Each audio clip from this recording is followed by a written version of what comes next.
All right. Hello. How's it going? Nice, nice. You're awake after lunch. Awesome. So I wanted to begin today's talk with this quote, which you might be familiar with. It says, give a person a fish, and you'll feed them for a day. Teach a person to fish, and you've fed them for a lifetime. This quote is about self-sufficiency. And you might be familiar with what self-sufficiency feels like, because have you ever been given a task, and as you're reading through it, you are walking through each one of these steps of the task, and you're like, yep, I've got it. It feels amazing, right? That's the feeling of self-sufficiency. However, have you ever been given a task, and as you're reading through it, you're like, shallots, I don't know about this. It's like, it's not so great. Whenever I go through that experience, I try to figure out if there's somebody that I know that knows about that thing. And if I do, I want that person to teach me about it. I don't want that person to do the thing for me, because that would be like the person doing the fishing instead of like getting me to become self-sufficient. In fact, if I was part of a family or of a community that needed to do fishing, I would like everybody to know how to fish so that we could all like sustain each other. We're going to be talking a little bit about that today, building sustainable communities where we can teach each other and help each other. But enough about fishing, because I only wanted the quote. I don't know about fishing. Let's talk about OAuth a second. OAuth is this specification that powers these like logging with Google and logging with Facebook buttons, which are so convenient from the user perspective. You click one of these, you're redirected to Google or Facebook. You're asked for some permissions, and if everything goes right, once you accept, you're redirected back to the site that you were coming from, and that's good. Now, that's super easy from the user's perspective. In the back end, though, things are a little bit more complicated because there's a lot going on, and that's the part that interests us as software developers, right? The OAuth specification is 70 pages long. I don't want you to read that, but it's sort of like the taste of like that, but for 70 pages. And the reason I know about this is because a few years ago, I was working for a company that was, as the theme of the conference is, like splitting down a monolith into like different services. Let's say had like 5 of them. And I was assigned a task to try to figure out how they distributed authentication for this work. And we went with OAuth. So after building such a service, the question was, how are we going to integrate all of these things together? So I thought, okay, maybe I can go ahead and do this integrations myself, cowboy style, and be done with it. But that would be like doing the fishing for the different teams of these services instead of teaching them how to do this and how to be self-sufficient. So instead I thought, let's go ahead and try to teach them how to do this integrations, how OAuth works. So we have 5 teams, 5 applications, and 5 people that we need to teach about this. For the purposes of this, let's say it takes us 1 day to teach a person about how to do this integration. So we have on day 1, 1 person knows about this. On day 2, 2 people know about this integration. And we go on and on until like on day 5, all 5 team owners know about OAuth, which is linear growth. It's pretty good, right?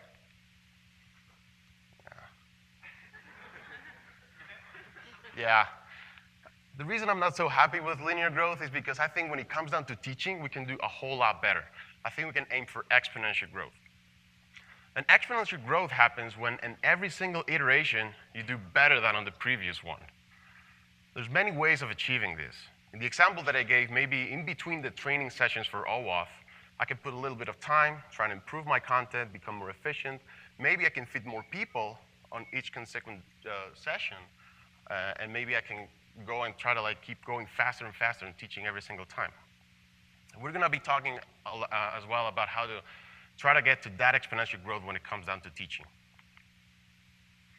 And finally, before we get down to the actual task, this is the image for the rubber ducking technique on Wikipedia. And I really like this technique because, first of all, I think it's super cute. I do keep a rubber duck on my desk. Like the company. And I think the concept is very interesting. For those of you who are not familiar, this technique consists in like whenever you're stuck with a problem, like a bug or something like that, you grab the duck and you look it in the eye, and you try to explain to it what's going on in your own words. And the interesting thing about this is that through the process of explaining things to it, you get clarity about what is it that you were trying to do, and hopefully that helps you identify your bug. So you were trying to know something about your code, but through teaching, you get that clarity that you wanted in the first place. And we're also going to be talking about how this idea of like learning and teaching are actually bi-directional and one feeds into the other one. All right, so without further ado, let's get down to the talk. This is called The Way of the Mentor, and I am Fernando Seror. This is also my first talk ever, and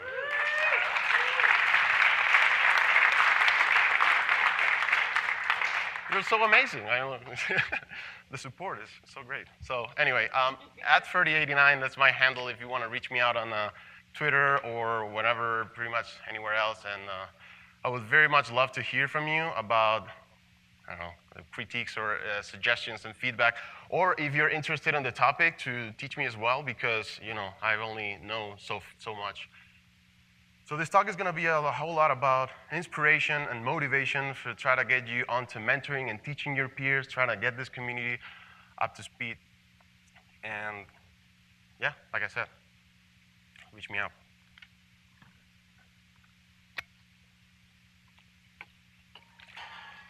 Okay.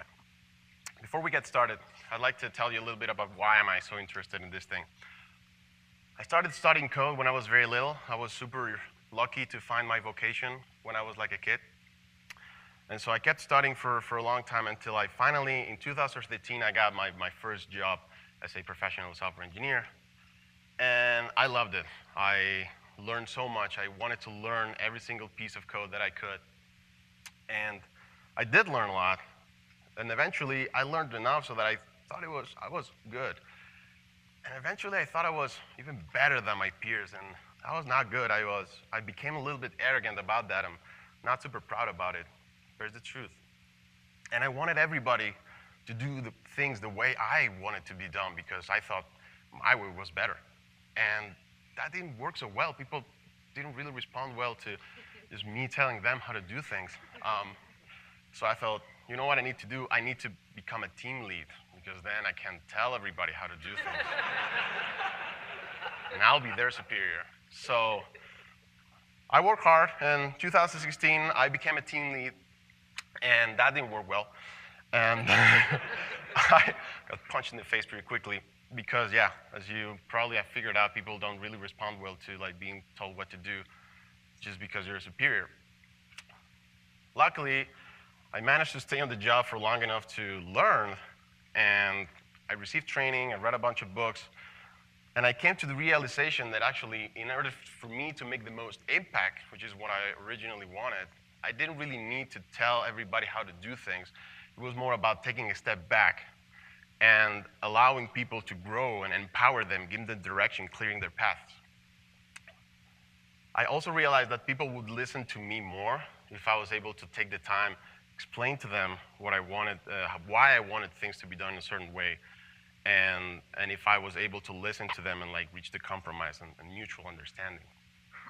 So fast forward to the present time, I've moved jobs. I am no longer a team lead. I'm now an individual contributor back again. Got a lot more time to code. But the same ideas of empowering people have stayed with me.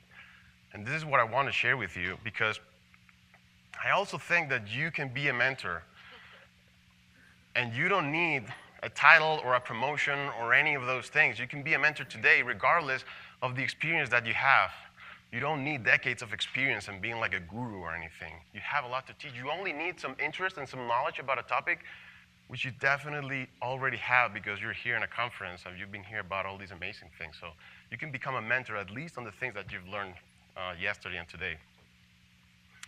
I also truly believe that mentoring is the way that you can make the most impact on this community as a whole. Unless you're working on like the Ruby language or Rails or something like that, mentoring is going to be the thing that is going to really get you the most exponential effect. And the reason I believe this is because I think the Ruby community is growing very quickly. And all those people coming in, you can make an impact on them. So that was a big motivation for this talk, the idea that the Ruby community is growing. So I wanted to make sure that I got the numbers right. So I went ahead and tried to calculate how much is the Ruby community growing. So this is what I did. I wanted to figure out this equation. How many developers are there out there in the world? And how many of them are using Ruby professionally? For the second part of this, I went ahead and gathered the numbers from the Stack Overflow developer survey. I gathered the numbers from 2012 through 2018, and I plotted this in here. So here you can see the adoption of Ruby throughout the years. We're doing pretty well in 2012. We're sort of hurting until 2014, and ever since, we've been on an upswing, doing pretty well. We are enjoying our best days ever. For the first part of that equation, figuring out how many developers are there in the world, so it was a little bit trickier because there doesn't seem to be an entity that tracks that number globally.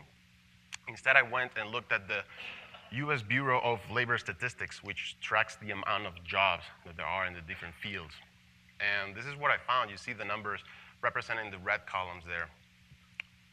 Unfortunately, they release a detailed study every couple of years, but the one for 2018 wasn't ready yet, so that was a bummer. And we'll have to work with the numbers from 2012 through 2016. And as you can see, there's a pretty steady growth. And this has been going on like that for quite a long time. This is the profession to be. We're growing a lot. We've been going on for a long time. And currently, we are the software development in applications is the 9th fastest occupation projected for the next 10 years in the United States. So anyway, if we cross-reference those two graphs that I just pointed out, the result is that the Ruby community is growing on an average of 7% every single year. And this is roughly equivalent to doubling its size every 10 years. I actually think that due to like the upswing that we're experiencing after 2016, these numbers might be like as low as like twice every 7 years, but regardless. Think about this, like regardless of whether you've been here for like 10 years or if you plan on being around for 10 years, which I definitely do, all of us that are here today, for all of us here, there's gonna be the same amount of people coming in that today have no idea about Ruby. And these are people that you can make an impact on, that you can like apply your current knowledge to try to empower them and bring them up to speed. So this is the amount of power that you can have through mentoring. And chances are that the numbers on your company, on your team, or your local community are not that different than these. I also think that this is something kind of unique of our profession because, like we saw, we are one of the fastest growing occupations. Not many other professions have this problem. And also, we have to sort of reinvent ourselves every single year. There is so much to be learned, so many new things coming up. I don't think that traditional institutions can handle this sort of volume on their own. And you can see that dev bootcamps are thriving these days. There's such a huge demand. So I don't know about you, but when I was learning how to code, I wasn't told that I was going to have to teach these concepts to other people. This is like a whole different field on its own. But I think that if we don't take this opportunity, we're going to be missing on a ton of value of bringing people up to speed quickly, be able to grow a community, make it sustainable for all of us. So I hope this brings you a little bit of motivation. And I also think it's everybody's responsibility. We kind of rely on these traditional institutions. We can all play a big role in this.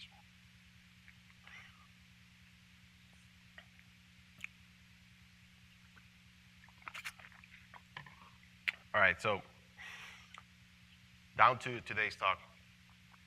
We're going to be looking at 3 main areas of focus. First one is learning. There are many benefits for this. This is like a favor that you do to yourself. The first one of them is that you're going to be learning things. You're going to be growing your own. This is good for your resume. This is good for learning new things that you're going to be able to pass on to some other people. Another benefit of learning is that you gain new perspectives. So for example, if you've been doing object-oriented programming in Ruby and you're familiar with that, maybe you can try on learning some functional programming like we saw earlier with Elixir, and maybe you can take a look at how that feels. Maybe you can then bring those inspirations back to Ruby and see how that can improve your code. Or maybe you can jump onto like one of these static compiled languages that are very popular today and see how like that compile versus runtime difference affects the way that you think about code. But the most important thing that I think you get out of learning is the feeling of not knowing. You know, the people that you're going to try to reach are going through this all the time. They do not know. They're going to be frustrated. So by putting yourself in that situation, you're going to be able to empathize a lot with what they're going through. You're going to be able to connect with them in a much better way. The second lesson for today is going to be about being humble. See, as you gain more experience with the years, you're going to be thinking about certain ideas that click better than others. You're going to start like getting certain opinions about how to do things right, what's like the right way of doing things. And these opinions might start getting stuck into your head, and you might start passing them as if we were like complete truths, universal facts, when in fact like a lot of what we do as engineers is like a lot of opinions. True. And this might make you look like somebody a little bit close-minded to other people. If it's like a one-direction thing that you only like teaching things to people, people might start like stop listening to you, and you don't want that. So this is exactly how I feel all the time. This is from the Disney movie Inside Out, and this is supposed to be happening inside of somebody's head, confusing opinions and facts, and I don't know, just laugh so hard. This is me like every single time.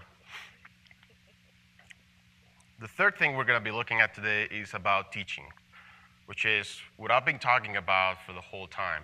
But it deserves a special place here because chances are you're probably not really thinking about this in your day-to-day. You're probably thinking about your tasks and how to deliver them, how to test them, and that's it. What I would like for you to think about after today's talk is how you can put a little bit of time and effort into teaching your peers and try to level them up as a way of improving the group that you're working on with. Master Yoda agrees with you.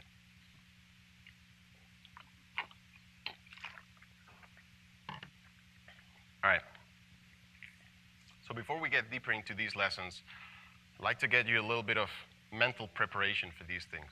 And the first thing to mention is that I'd like you to think of this as a habit that you develop. Not so much like a series of things that you're going to be doing, like check boxes, and you get your mentor title and you're done with that.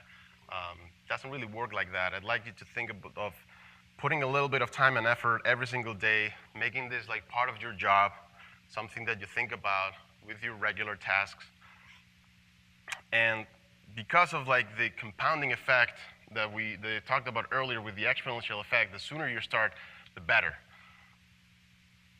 There's not going to be an ending of this. There's not going to be a time where you already are done with your mentoring and that's it. This is a lifelong process.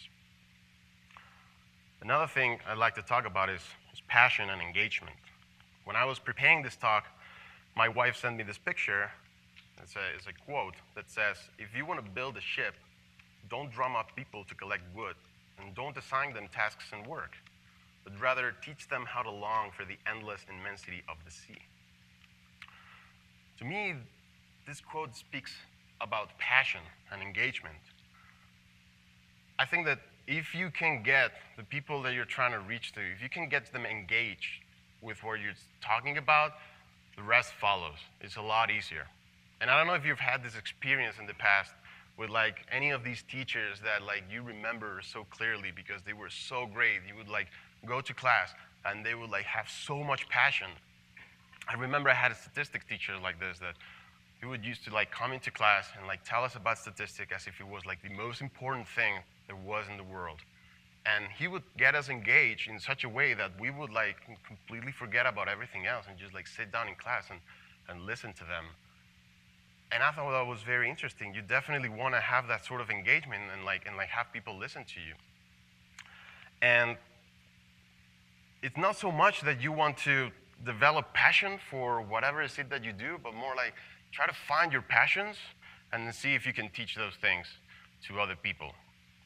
And if you want to think about an example of this, we have like our own creator here, Mats, who the other day at the speaker dinner was saying how he did not expect Ruby to take off the way it did. He just wanted to create a programming language. He just enjoyed it. And he was so passionate about it, he released it to other people, started talking to other people about it, and eventually the community grew and grew until he got us all hooked up on this. And he's got people like me up on here on the stage talking about it. So thank you so much, Matt. And I definitely think about him as inspiration. Just do whatever you're passionate about and try to get people engaged with you about it. And finally, whatever is it that I'm telling you here is just my experiences after having led a team for a few years. And I've received some training, read some books. I'm super interested in this topic, but I am definitely still learning. And there are people that devote their whole careers to teaching, and I'm not one of them. So there's a whole lot that a lot of people can absolutely tell me, and I would definitely love you to tell me about it. And also, think about the circumstances of your team. If your team is currently struggling with deadlines and thinking that it might not be able to make it, maybe you don't want to put so much time into teaching all these things. Maybe you want to really go cowboy mode like I showed you earlier and ship the feature now and be done with it. But chances are you're on a project that is expected to live for a long time and you want to grow your team a lot. Then you want to go for that exponential effect and really build a community, and I hope these things are helpful to you if you plan on doing such thing. All right, so down to what I call the way of the mentor. These are the three main areas of focus that I said about earlier. And we're going to be looking at two things for each one of these. We're going to be looking at the motivations for each one of these and what do you get out of them. So this is what the program looks like. The first thing is about what is the motivation for learning that I was talking earlier about. And the motivation is the struggle. To become the teacher, one must understand the student. To feel what they feel, you must become them. It's not so much about what you are learning, but about how do you feel when you're learning things, about that struggle. American writer Kurt Vonnegut said, "Practice any art, music, singing, dancing, acting, drawing, no matter how well or badly, not to get money and fame, but to experience becoming, to find out what's inside you, to make your soul grow." I think this speaks about finding your passions that I was talking about earlier. You go ahead and try new things, see how they feel, and see which one of them you can get behind.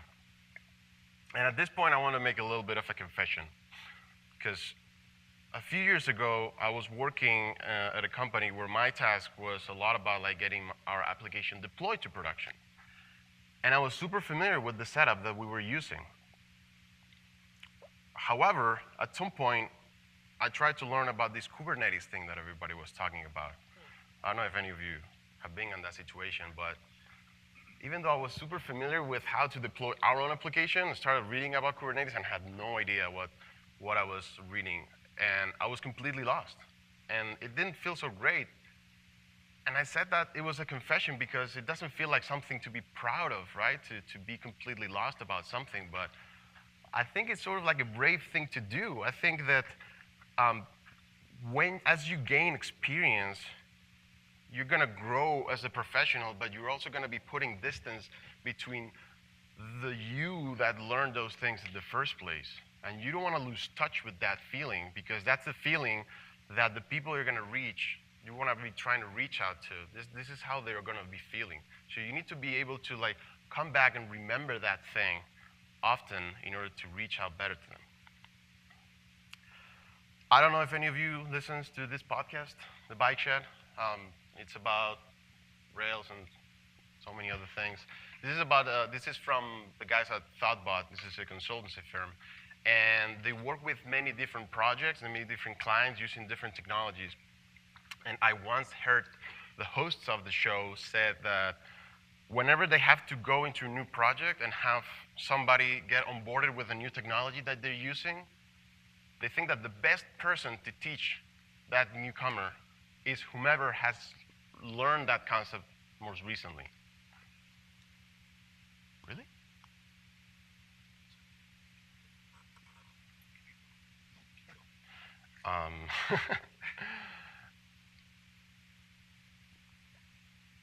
Anyway, I'll keep going. I thought that was very interesting because I definitely relate to that. When I was in college studying for certain subjects, I remember being in the library with other people, starting from this like difficult subject that we couldn't understand, and we were spending hours in the library. Um, and eventually, one of us maybe like had that inspirational moment of like seeing the light and really realizing what was all about. And he would like all teach us about it in a way that we would all be like, oh, so that's how it was. And it was like so much more effective than when like the teacher would tell us about it, because the teacher probably was like a different level of knowledge, was seeing like things differently. You want to be able to see things like the person that's like approaching it for the first time. That's how you're going to be the most effective. Because the learning curve sometimes pretty hard. Anyway, let's take a look at what do we get out of learning. And what we get is enlightenment. You know how it feels to learn. The way is full of frustration and vulnerability. See, no matter how much you go ahead and put yourself outside of your comfort zone, you're not going to forget what you already know. All that experience is going to stay with you. And you can get closer to the people that you're going to be teaching through this process of putting yourself outside of your comfort zone and see how it felt. Remember how it felt to go through that frustration in the first place. Okay. Let's take a look at some ways that you can practice learning today. There's so many different ways. I don't expect to cover them all. But here's a few ones that you can use. The first one is pair programming. Pair programming is very interesting because it not only allows you to learn by pairing with somebody that is more experienced than you, but it also helps you feel that struggle and that frustration without having to like go through it yourself. If you know about something, you can pair with somebody that does not know about that thing and like stay quiet and listen and watch the other person go through that frustration. And hopefully that also like tells you about how it feels to go through something at the first time. I definitely encourage you to do this with like your own code, that something that you might have written and you're familiar with it, try to show it to somebody else and see how they feel about it. You might like be able to recognize the certain patterns about how that goes. Another way is code cones. If you've ever used these or know about these are sort of like failing test suites that you try to make pass, and each one of the tests teaches you something about a new programming language. Super cool. Another one are online resources like Code Academy or Access.io. These are pretty interesting. In particular, Access.io, we'll see later on teaching. It is a very personal relationship between the person that is learning and there's another person trying to like correct and teach those exercises. Definitely check that out.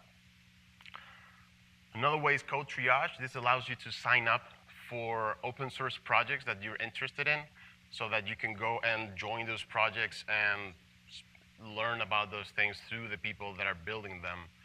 And I'm not going to go through all of them because there's way too many. But even if these things don't work out for you, keep in mind that they do work for certain people. So by going through these and learning about their existence, you might be able to prescribe them to whomever you're trying to reach to. So try to learn them all, see what's out there, and that'll make you a more effective teacher by knowing what's out there for learning. All right.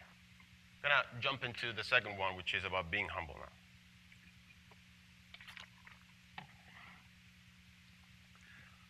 The motivation for being humble is imperfection. Anybody can make a mistake.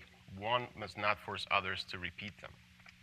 I think this is the most subtle lesson of today, and yet I think it's probably one of the most important ones, the one with the most ramifications. I hope I can convey those to you. Have you ever been in a room where something was being explained to the audience and everybody seems to like be getting it and nodding, and you're like in a corner and like not really getting it? I have been in that situation at times, and it feels terrible. It doesn't feel great. And like the other thing the only way of making that worse is if you don't feel like you're in an environment where you can just raise your hand and say so openly that you're not really understanding and you'd like that to be explained to you. You definitely want to avoid that environment. You want people to be safe and to feel safe to say that they don't know about things so that you can come in and help them about this. And it starts with you. If you're the one that creates that environment, you're the one that asks the stupid question, people are going to notice that. They're going to see that it's a safe environment to make those questions. So you want to start acknowledging what you don't know openly to other people.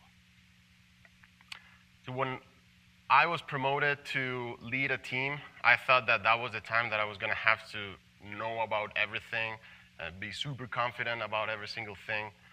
And to some degree, it was nice for my team to know I had their backs, but I was not this far from the truth. Nobody knows everything, and I certainly didn't. And I found out that by being able to express the things that I didn't know about, it created sort of like gaps where allowed people to step in and maybe step up at being the experts on a certain topic, or maybe even to teach me. And that would create a more healthy environment where we would all feel important and that matter on the team. I also feel that trying to fake that you know everything creates a lot of anxiety. And here's an interesting exercise that I've been practicing ever since I realized this is I really try to go the opposite way. I constantly try to find things that I don't know about, and I try to voice them so that everybody knows about this. And it feels so relaxing. I definitely encourage you to do that. Just go ahead and try to find those things in your day-to-day. This happens to me in particular a lot. It's not something that I'm super proud of, but I have this tendency of becoming a little bit arrogant at times. So I feel like this helps me come down to earth and connect better with my peers. And I also think it helps me foster that environment where everybody feels safe and we can connect with each other better. Let's take a look at what do we get out of being humble. And what we get is openness. Your mind is welcoming and your word is trusted. The way sometimes means to go back in order to go further. You don't want to become a preacher to people. You want to become a mentor. You want to become equals with people. The same way you want to elevate your peers, you want to come down to the same level so that you can have more equal and productive conversations. In a way, you want to create this environment where opinions can flow openly without fear. And if possible, you want to stay at the middle of that, have everybody tell your opinions to you so that eventually you might be able to have people reach consensus, which is an amazing thing, but very difficult thing to do. I'm not going to get into that, but if you're interested in building consensus, take a look at what the Rust community is doing regarding decision making, because it's super cool and a very difficult thing to do. You want to hear other people the same way that you want them to hear you. And I think it starts with becoming humble. This is the CEO of Shopify, Toby Lutke, who was recently on the Team Ferriss podcast. And he said some things that, he said a lot of things, but one of the things that I enjoyed was that he said that feedback is a gift. And this really stuck to me because I love gifts, so I was I want feedback as well. And but another thing that I thought about this is that whenever I have to give gifts to people, good gifts require time and effort to put together. So because I want to receive gifts, I want to make it super easy for other people to give those to me. In this particular situation about feedback, I want to make it easy for the people to go ahead and tell those things to me. In a way, you want to create some sort of a wish list of things that you want people to teach you about. And I think a great way of doing this is by acknowledging all of those things that you don't know. And that way people have a better time just crafting those gifts of feedback down to you. One last note about the giving feedback thing is that even if you get to that situation where you're loving receiving feedback, it might not be the same way for other people. It might be a little bit hard. So Be mindful that feedback might be hard to listen to sometimes.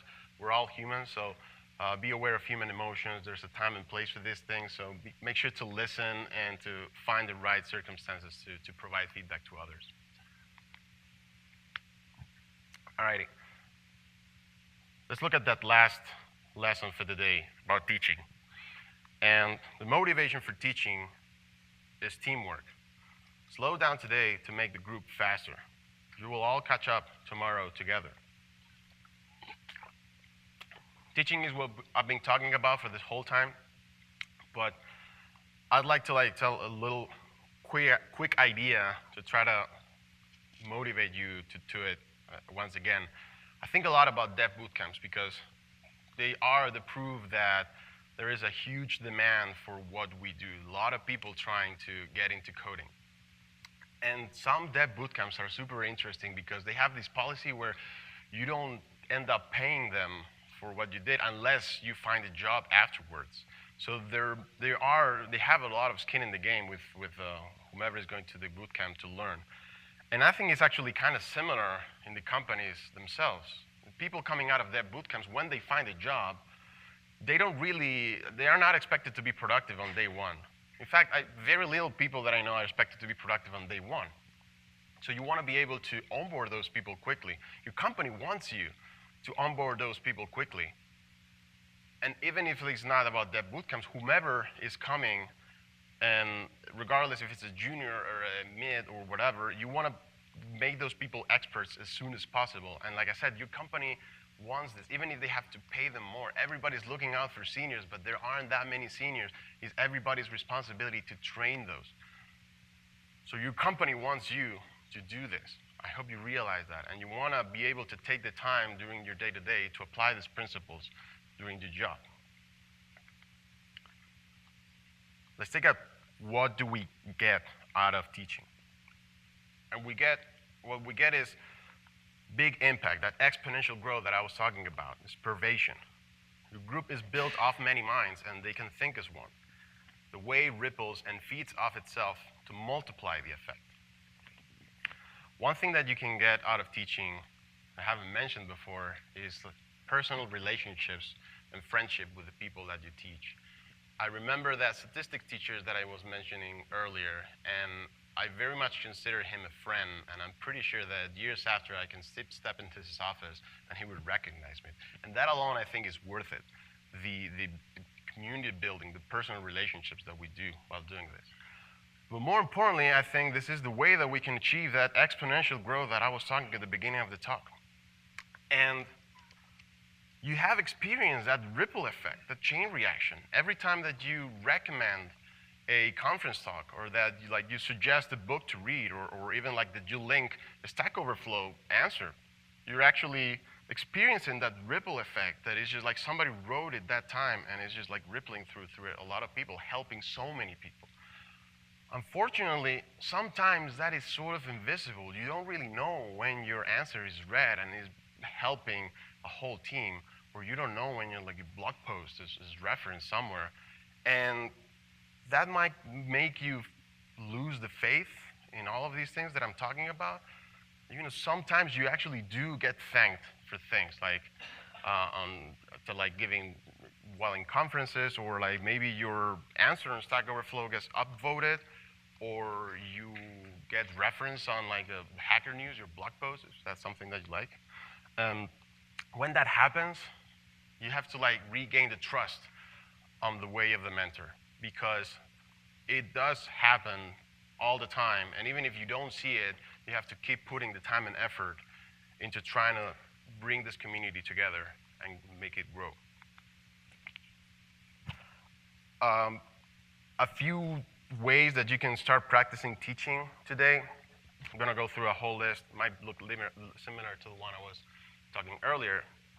The first one is pair programming. This is so useful in so many ways. If you're not doing it already, try to do it as much as possible. You can do it with people inside of your team, or even outside of your team, or random people on the internet. Super useful to try to gather new perspectives with completely different technologies and things and ways of doing things. Another way is writing documentation on either your projects or open source projects that you enjoy. Writing examples is a way that you can start contributing to these things. You can write blog posts, is that what you like doing? You can go into online sites like Stack Overflow, try to find the things that you enjoy, the things that you know, try to help people asking questions about that. Or you can go into Accessism.io, where you can also help mentor directly some people that are trying to learn about Ruby or whatever it is that you know. You can organize lunch and learns at your company. There's something that I did, and it worked out fantastically. We would record these and keep them on like a directory so that new people coming in would have like somewhere to look at the stuff that we had done previously. You can also get involved in your local meetup. Chances are, if you live in a large enough city, there's going to be one of these dying to get help from you. Or you can go ahead and speak at conferences like I'm doing right now, which might look like is about teaching, but believe me, there's been a whole lot of learning during this process. So definitely suggest doing that.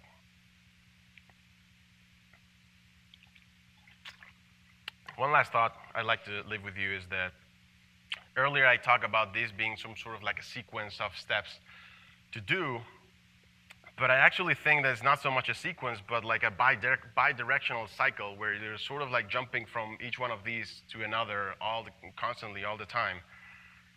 And it's important to remember this because, sometimes you put your heart and your effort into teaching, writing a blog post or doing something like that, and it doesn't really work, and nobody reads it. I can definitely speak to that. And, and try to not focus on like how terrible the experience was, and instead think about what you did wrong, and then go back to like the humbling experience of, okay, I didn't know how to do that. Let's see how I can learn how to do that better for the next time, and then maybe that helps you become a better teacher. And maybe after you teach it, you learn more about the topic, like we saw it like with the rubber duck. So think about doing these things all the time. There's no beginning, there's no ending. You keep doing all these things forever. And try to remember that this does work. It makes a big impact, and you have a lot to teach, and you have a lot to learn, regardless of your level. I very much trust in that in you. And yeah, you're a key piece of this puzzle. So, quick recap about everything that we saw. First thing that I'd like you to do once you go home during this weekend, try to experience becoming. Do yourself a favor. You don't need anybody's permission to go ahead and try a new language, a new framework, a new whatever. Try to focus on that experience, on how it felt, on that frustration, and try to understand the people that you're going to try to be reaching. Another thing is being openly vulnerable. Try to focus on the things that you don't know, and try to go and tell other people cheerfully about those things so that you can connect better. They can see you as a safer person to talk to, and maybe your voice is listened better to them. And finally, try to go for that exponential growth. Devote some time to teaching one of those online resources that I said about, or however you want. Go for that exponential effect and be part of the big change. Thank you.